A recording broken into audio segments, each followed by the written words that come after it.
And now, I have the great pleasure and the honor of introducing His Excellency President Weah of Liberia. Now, President Weah, I happen to have been in Qatar for the World Cup, and I didn't get an opportunity to speak to you in detail then, but I wanted to thank you for all you've done to strengthen the bonds between Liberia and the United States, including through your support of the Liberian diaspora. And thanks for all that you and your family have done to support that goal too, including quite literally by scoring a few goals. So I was there, first match between the United States and Wales, and I got to cheer your son, Timothy, scoring the first goal for the United States men's soccer team in the World Cup. But the best part of that was turning around and getting a quick look at your face as you watched your son score that goal, and I could see the extraordinary pride that was there and an entire stadium cheering him on. So I guess the apple just doesn't fall too far from the tree in this case. Ladies and gentlemen, the President of Liberia, thank you very much.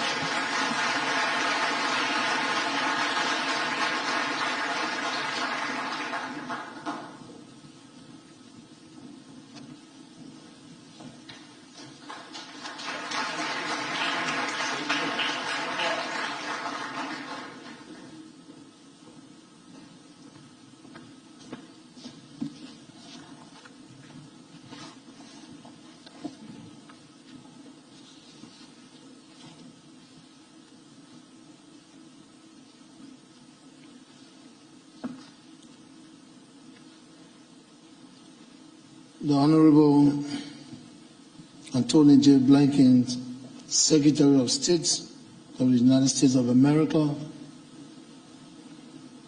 Excellencies, colleagues, my esteemed young African leaders, distinguished ladies and gentlemen.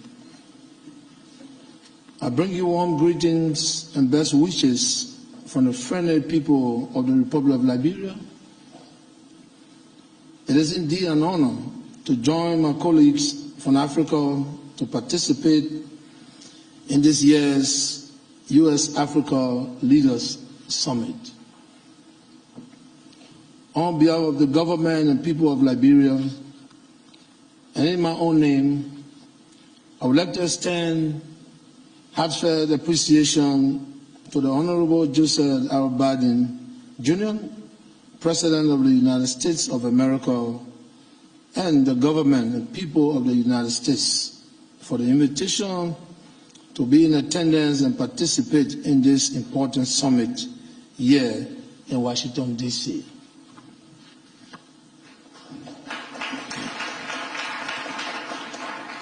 Excellencies, distinguished ladies and gentlemen, Liberia has a long and historic relationship with the United States, which has led us to having common positions on issues such as democracy, human rights, global peace and security.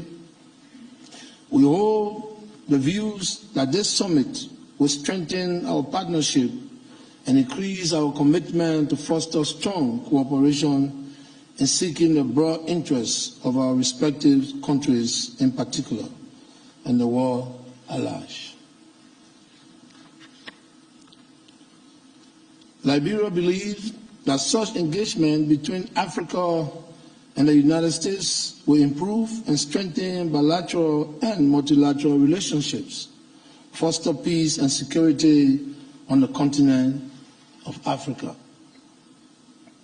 Distinguished ladies and gentlemen, with millions of African descendants and migrants in the diaspora, there is no doubt that this is a vast reservoir of talent, training, expertise, and financial capacity which must and should be utilized to enhance the advancement and development of our continent.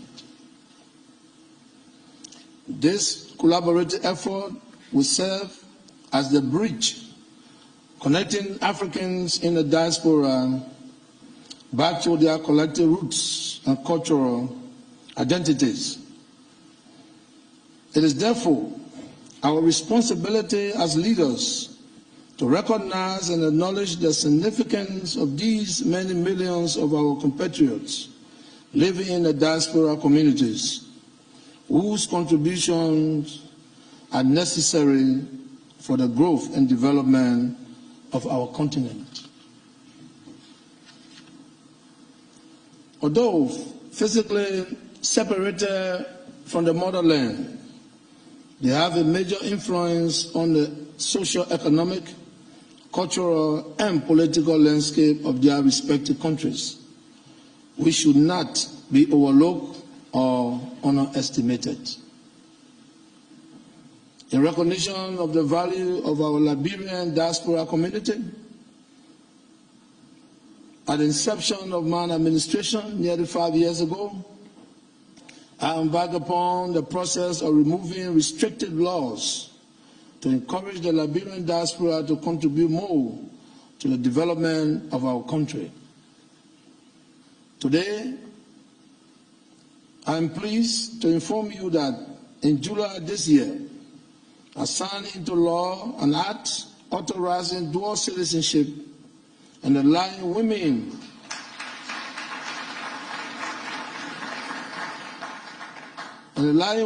to pass citizenship to their children. By so doing, my administration has now removed all legal barriers which had prevented natural-born Liberians from rightfully resuming citizenship of the land of their ancestors. Once a Liberian, always a Liberian.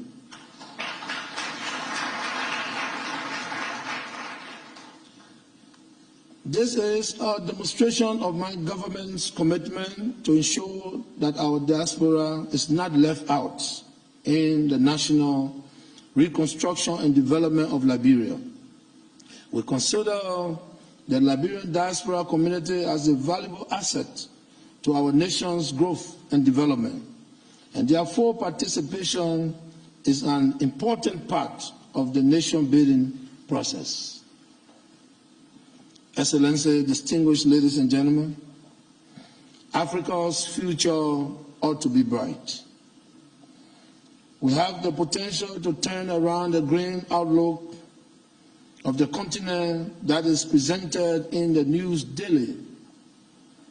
With more than 60% of Africans being young people, we have the demographic dividend capable of making our region responsive to the needs of its people.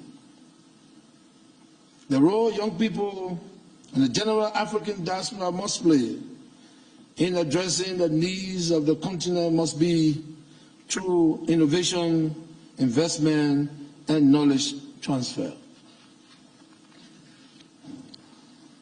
It is often said in Africa that young people are our future leaders. But I have observed that not much opportunities are created to allow them to reach their full potential. This has made a growing number of them to seek opportunities here in the West, where they have acquired quality education and useful skills in order to contribute to the development and advancement of society. I believe that young people are capable of conquering the world if given a place to stand.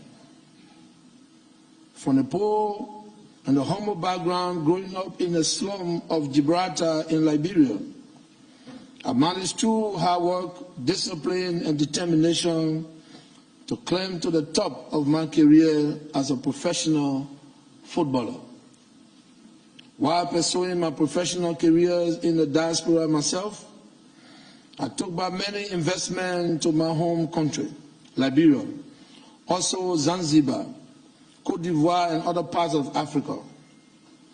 I invested in many businesses, and I invested in human capital by supporting many young people in acquiring education to enable them to advance their lives and have a livelihood. And also today, I say to the youth of Africa, you can also succeed in your chosen fields of endeavors if you are prepared to be resilient, disciplined, and determined. African government must also create the enabling environment and a requisite framework that will allow our young people in the diaspora to contribute through their education and innovation to the transformation of our beloved continent. Our brothers and sisters in the diaspora, as indispensable partners in the development aspiration of our various countries, we must welcome them. We must embrace them. We must recognize them. Africans in the diaspora and Africans in Africa are one people. We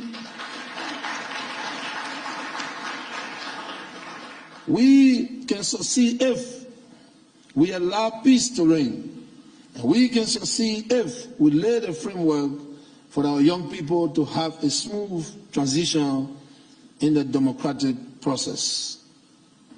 There is no doubt in my mind that the young population of Africa has a significant role in whichever direction Africa takes.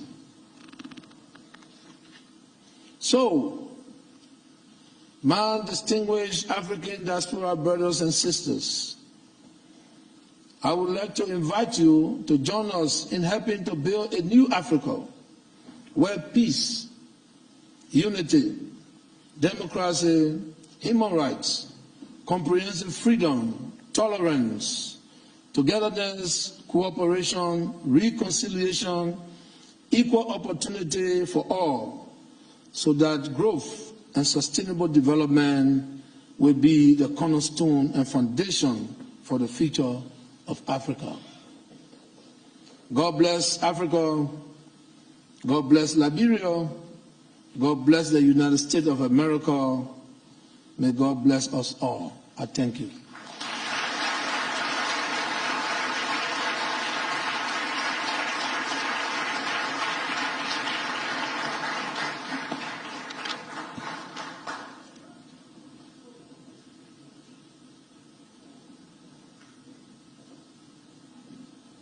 Please welcome